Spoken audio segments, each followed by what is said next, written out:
નમસ્કાર દર્શક મિત્રો, સ્પેશિયલ 7 ડેઝ માં આપનું સ્વાગત છે। હું છું તમારો મિત્ર ભાર્ગવ ત્રિવેદી। આજે વાત કરવી છે અભિમાનની। આપણે ઘણી વખત એવું જોતા હોઈએ છીએ કે ઘણા લોકોને પૈસાનું અભિમાન આવી જાય છે, ઘણા લોકોને એના કામનું અભિમાન આવી જાય છે, ઘણા લોકોને પોતાની ચતુરાઈનું અભિમાન હોય છે કે કોઈને પોતાની યશ અને કીર્તિ પ્રાપ્ત થઈ એનું અભિમાન હોય છે, તો કોઈને પોતાના પદનું અભિમાન હોય છે।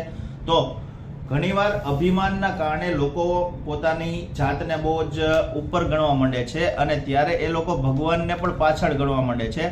તો એક કવિની આજે એક વાત સાંભળી ત્યારે એવું જોયું કે જે લોકો મોટા મોટા ધનવાન છે, જે લોકો મોટી યશ અને કીર્તિ પ્રાપ્ત કરેલી છે, જે લોકો મોટા પદ ઉપર રહેલા છે, જે લોકોએ મોટા આવિષ્કાર કરેલા છે, એ પણ ભગવાનને ભૂલ્યા નથી। તો આપ પણ સાંભળો। अगर दौलत ही सब कुछ होती तो मुकेश अंबानी जी आपको मंदिर में नहीं दिखाई देते।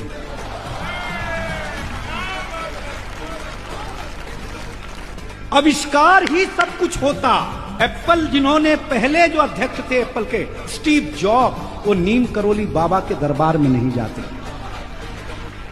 अगर यश ही सब कुछ होता तो प्रेमानंद के दरबार में विराट कोहली कभी भी नहीं दिखाई देता। भाई साहब, पद की शक्ति ही सब कुछ होती तो बराक ओबामा की जेब में हनुमान जी कभी नहीं दिखाई देते। आप लोग